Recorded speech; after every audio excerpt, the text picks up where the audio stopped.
Greetings. We're back with this month's editorial. My name is Russ Hatfield, and behind my shoulder is my higher dimensional twin soul and member of Ashtar Command, Kara. For October's editorial, we fast forward 100 years to what the world may be like then. Because of that, we call this editorial the Planetary Community, a survival guide. For a full transcript of this latest editorial, please go to our main homepage at HadesBasedNews.com. We invite you to subscribe to be kept informed of future postings on our YouTube channel from the members of Ashtar Command. Now we present the Planetary Community, a survival guide. What is needed is inevitable, and the obvious is impossible. It's hard to ignore the fact that the planet's warming trends are headed in an upward direction that shows no signs of reversing without some kind of scientific miracle.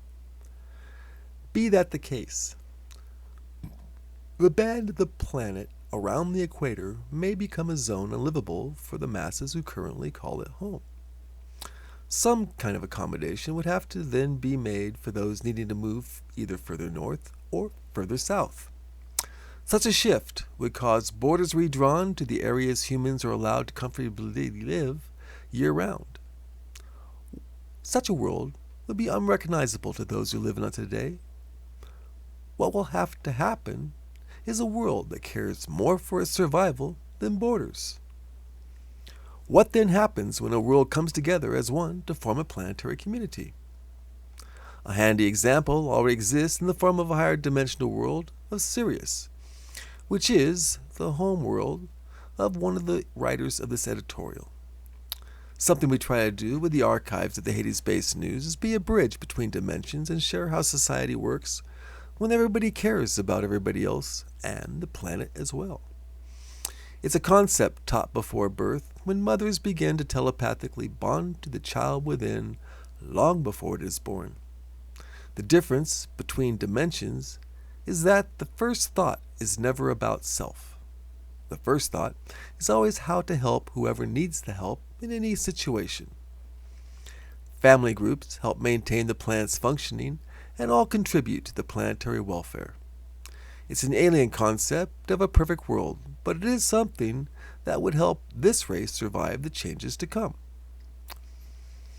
So we have our future Earth of 2122 in front of us, with the weather corridors of heat indexes determining where and how people can exist outside of those zones. The planet has to accept the inevitable and choose to work together as opposed to letting hundreds of millions suffer and die. The reason there will be a change of heart is that everyone is affected in one way or another, and all of the solutions lead down a road where nobody wins. And so it is that a resolution is passed and resources are shared equally to preserve the human species.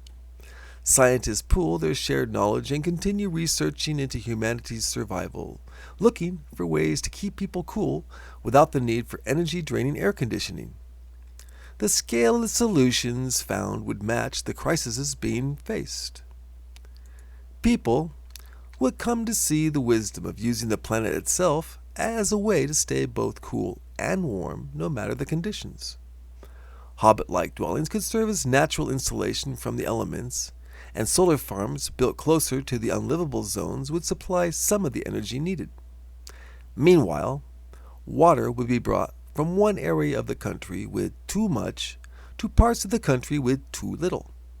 With solutions being found and people all working closer together towards a common goal, Ashtar Command and the Galactic Federation would find an eager audience wishing to know what's next.